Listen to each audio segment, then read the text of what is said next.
नमस्कार मैत्रिणींनो, माझ्या यूट्यूब चॅनलमध्ये तुम्हा सर्वांचं खूप खूप खूप स्वागत आहे। तर आज आपण पुरणपोळीची रेसिपी बघणार आहोत, पारंपरिक पद्धतीने एकदम। तर चला बघूया साहित्य। हे बघा, ही एक वाटी आपण हरभऱ्याची डाळ घेतलेली आहे। आता आपण ती शिजायला टाकून घेऊया। हे बघा, कुकरमध्ये आधी आपण ही डाळ आता स्वच्छ धुवून घेणार आहोत।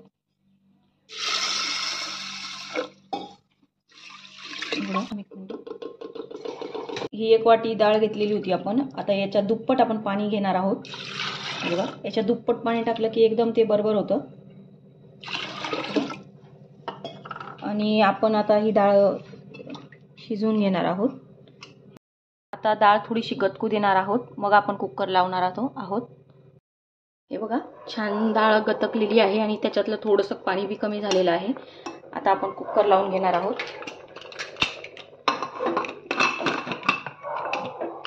आणि याच्या आपण 3 ते 4 शिट्ट्या घेऊन घेणार आहोत। बघा, आपल्या 4 शिट्ट्या झालेल्या आहे। आता आपण गॅस बंद करून घेणार आहोत। हे बघा, आपण ही गव्हाचीच कणिक घेतलेली आहे, पण आपण ही साडीने गाळून घेतलेली आहे। याच्या पण पोळ्या खूप सुंदर येतात। तर आपण ही एक वाटी कणिक घेतलेली आहे आणि त्यात आपण आता मीठ टाकून घेणार आहोत। हे बघा, अर्धा चमचा हे मीठ घेतलेलं आहे आपण बारीक, ते टाकून घेणार आहोत आणि आपण थोडीशी हळद टाकून घेणार आहोत। हे बघा, अर्ध्याला बी अर्धा चमचा हळद टाकून घेणार आहोत आणि हे चांगलं एकजीव करून घ्यायचं आहे। आता आपण कणिक भिजवून घेणार आहोत। हे बघा, थोडं थोडं पाणी टाकून कणिक भिजवायची आहे।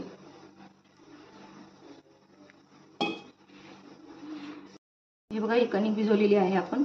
जी आपण पोळीची कणिक भिजवतो त्याच्यापेक्षा मी ही मऊ भिजवलेली आहे। आता आपण त्यात थोडंसं तेल टाकून घेऊया आणि चांगली मळून घेणार आहोत। हे बघा, कणकेपेक्षा एकदम मऊ भिजवून घ्यायची आहे आणि चांगलं तेलामध्ये अशी चांगली एकजीव करून घ्यायची आहे ती।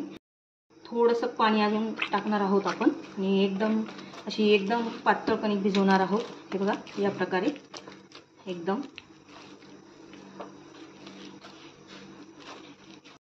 हे बघा, आपली कणिक भिजवून झालेली आहे। आता आपण थोडंसं वरून तेल लावून असं हे करणार आहोत आणि ही कणिक आपण जो 2 तासासाठी तरी आपण झाकून ठेवून देणार आहोत आता बाजूला। हे बघा, आपली डाळ शिजलेली आहे।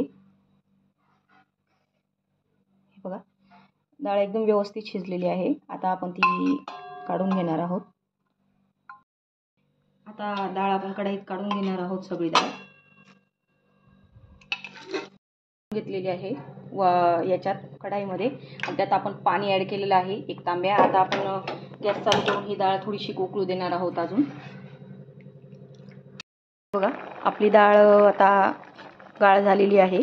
बघा, अजून आपण 10 मिनिटं ठेवली होती गॅसवर। आता गॅस बंद करून घेऊया आणि ही डाळ आपण आता एका चाळणमध्ये ओतून घेणार आहोत। हे बघा, आपण आता डाळ या चाळणमध्ये ओतून घेऊया। यातलं पाणी आपण निथळून घेणार आहोत। आता थोडीशी गारू देणार आहोत आपण। हे बघा, हे पाणी। हे बघा, आपण कढई गॅसवर ठेवलेली आहे। आपली डाळ चांगली निथळून झाली आहे। आता आपण ती या कढईत ओतून घेऊया आणि आपण हा 1 वाटी गूळ घेतलेला आहे, हा पण त्यात टाकून घेऊया आता। आणि हे चांगलं आपण आता असं एकजीव करून घेणार आहोत। गूळ आणि डाळ एकत्र थोडंसं शिजवून घेणार आहोत। हे बघा, आपलं छान पुरण आणि गूळ एकजीव झालेला आहे। आता आपण ते बारीक करून घेऊया, गॅस बंद करून घेऊया आता। हे बघा, आपण या चाळणमध्ये आता पुरण काढून घेतलेलं आहे। आता आपण ते बारीक करून घेणार आहोत या गाळणीने। पुरण करून घेते, मग दाखवते तुम्हाला। हे बघा, आपलं पुरण सगळं बारीक करून झालेलं आहे। आता आपण त्यात एक गोष्ट ॲड करणार आहोत, सिक्रेट। जायफळ किसून टाकायचं आहे आपल्याला। जायफळने खूप टेस्ट भारी येते। तुम्ही वेलची टाका अगर ना टाकू, पण जायफळची टेस्ट खूप भारी लागते। तर जायफळ नक्की टाकायचं आहे आणि चांगलं एकजीव आपण हलवून घेऊ। आता आपण हे पुरण सगळं एकजीव करून घेऊया। आता कालून घेऊया व्यवस्थित।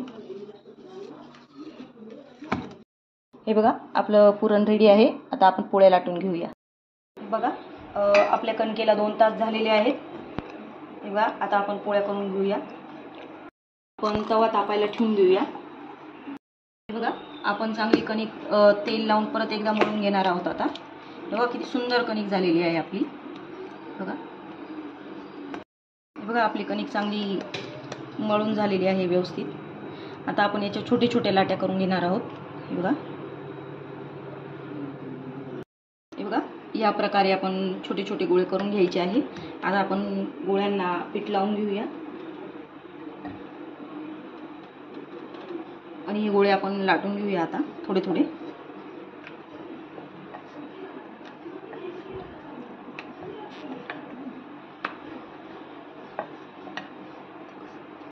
बघा आपल्या 2 पुऱ्या लाटून झालेल्या आहे व्यवस्थित.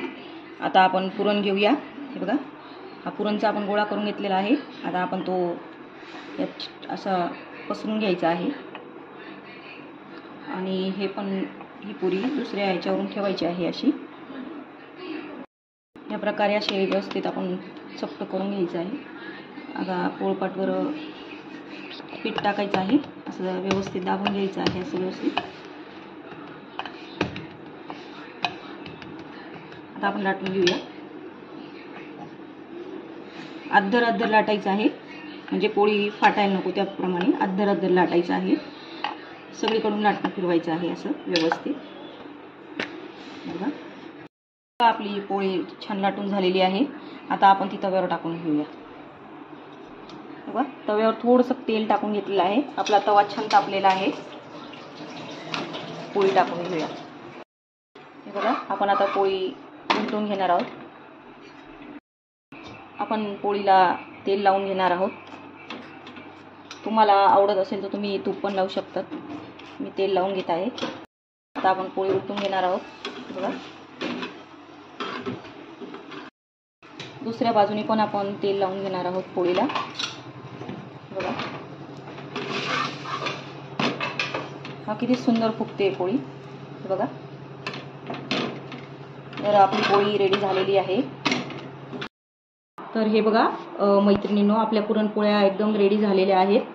तर नक्की ट्राय करा पुरणपोळीची रेसिपी माझ्या पद्धतीने. माझे व्हिडिओ आवडत असतील तर माझ्या चॅनलला सबस्क्राईब करा, लाईक्स करा, कमेंट करा. धन्यवाद.